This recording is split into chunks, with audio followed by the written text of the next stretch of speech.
হয় আসলতে এক অতি ভয়ঙ্কৰ ঘটনা এয়া কালি IPS পাৰ্থসাৰথী মহন্ত IGP STFৰ নেতৃত্বত ধুবুৰীত এটা অভিযান চলোৱা হৈছিল আৰু ভাৰত বাংলাদেশ সীমান্তৰ পৰা আপুনি উল্লেখ কৰা যি দুগৰাকী ISISৰ নাম উল্লেখ কৰিছে এই দুগৰাকী শীৰ্ষ নেতাক ISISৰ শীৰ্ষ নেতাক গ্ৰেপ্তাৰ কৰা হৈছে আসলতে আমি যদি ক'বলৈ যাওঁ যে নিশ্চয় কোনো কুটাঘাতৰ পৰিকল্পনাৰে অসমত প্ৰৱেশ কৰিছে আৰু বাংলাদেশৰ পৰা পোনে পোনে আহি অসমত প্ৰৱেশ কৰিছে যিহেতু STFৰ হাতত ইনপুট আছিলে যে দুগৰাকীকে ISISৰ নেতা অসমত প্ৰৱেশ কৰিব আৰু তাৰ ভিত্তিতে অভিযান চলোৱা হৈছিল আৰু গ্ৰেপ্তাৰ কৰা হৈছিল আৰু পৰহি অৰ্থাৎ 19 তাৰিখ পুৱাৰ আবেলিৰ ভাগতে টিমটো আহি ধুবুৰীত উপস্থিত হৈছিল আৰু কালি পুৱা 4:15 মিনিটমানত তাতে উপস্থিত হৈ ইহঁতক গ্ৰেপ্তাৰ কৰিছিল আসলতে যদি আমি যিখন ঠাইত গ্ৰেপ্তাৰ কৰিছে ঠাইখনৰ কথা যদি আমি ক'বলৈ যাওঁ এই ঠাইখন আসলতে ভাৰত বাংলাদেশ সীমান্তৰ এটা উন্মুক্ত স্থান এইটো ধৰ্মশালা বুলি কোৱা হয় মই এই মুহূৰ্তত যেহেতু ধুবুৰী সদৰ থানাত আছোঁ তাৰ সমান্তৰালভাৱে সদৰ থানাৰ কিছু দৃশ্য মই দেখুৱাই ল'ব বিচাৰিম আসলতে এই যি ধৰ্মশালাৰ কথা মই উল্লেখ কৰিছোঁ এইখন উন্মুক্ত এখন সীমা ভাৰত চৰকাৰে বা অসম চৰকাৰে বাৰে বাৰে যি উন্মুক্ত সীমা ইয়াক কঠোৰভাৱে ইয়াক কি কৰাৰ কথা কৈছিলে যে তাত কোনো ধৰণৰ কোনো মানুহ প্ৰৱেশ কৰিব নোৱাৰে কিন্তু নদীপথ হওক বা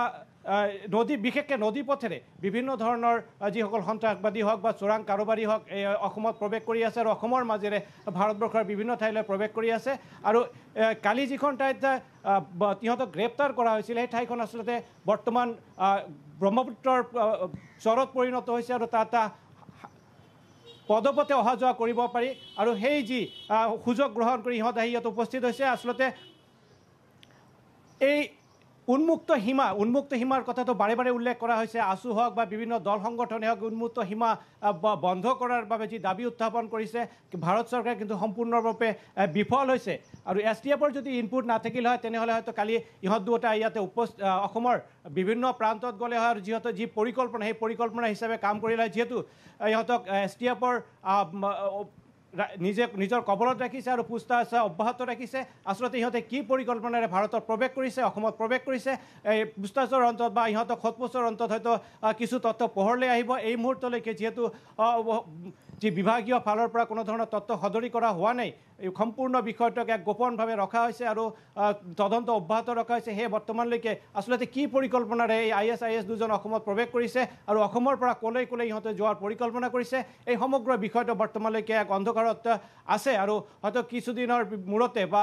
দুই এদিনৰ ভিতৰতে আৰু এইটো স্পষ্ট হৈ পৰিব হয় হয় ফিৰোজ যেহেতু লোকসভা নিৰ্বাচনৰ প্ৰাক্ষণত ISISৰ দুজন নেতাক গ্ৰেপ্তাৰ কৰা হৈছে গতিকে বিভিন্ন ধৰণৰ তেওঁলোকৰ হয়তো কুটাঘাতৰ পৰিকল্পনা আছিল বা নগদ ধন সংগ্ৰহৰ তেওঁলোকৰ পৰিকল্পনা আছিল তেওঁলোকৰ সদস্য ভৰ্তিৰ পৰিকল্পনা আছিল আশে-পাশে তেনেকুৱা কিবা খবৰ লাভ কৰিছে নেকি যে তেওঁলোকে সদস্য ভৰ্তি কৰিবলৈ আগবাঢ়িছিল বা নগদ ধন কাৰোবাৰ পৰা সংগ্ৰহ কৰিছিল এনে ধৰণৰ তথ্য কিবা পোহৰলৈ আহিছে নেকি বা লোকসভা নিৰ্বাচনৰ প্ৰাক্ষণত এনে ধৰণৰ কুটাঘাতমূলক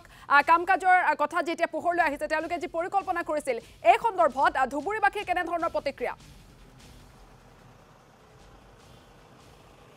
হয় আসলতে এক আতংকময় পৰিৱেশ ধুবুৰীবাসীৰ মাজত আসলতে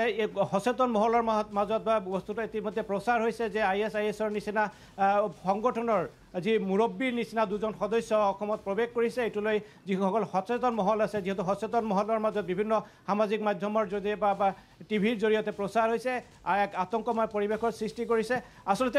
নিশ্চিতভাৱে হয়তো কোনো পৰিকল্পনাৰে ইহঁতে অসমত প্ৰৱেশ কৰিছে যিহেতু নিৰ্বাচন সমাগত আৰু এই মুহূৰ্তত যিহেতু ইহঁতে অসমত প্ৰৱেশ কৰিছে আসলতে সেই যি নিৰ্বাচনত কোনো কুটাঘাতৰ সম্ভাৱনা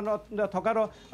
সম্ভাৱনা নুই কৰিব নোৱাৰি কিন্তু এই বিষয়ে কোনো নিশ্চিত তথ্য নাই বা ধন সংগ্ৰহ সদস্য ভৰ্তিৰ কথাটো পূৰ্বতেও ISISৰ সদস্য গ্ৰেপ্তাৰ হৈছিলে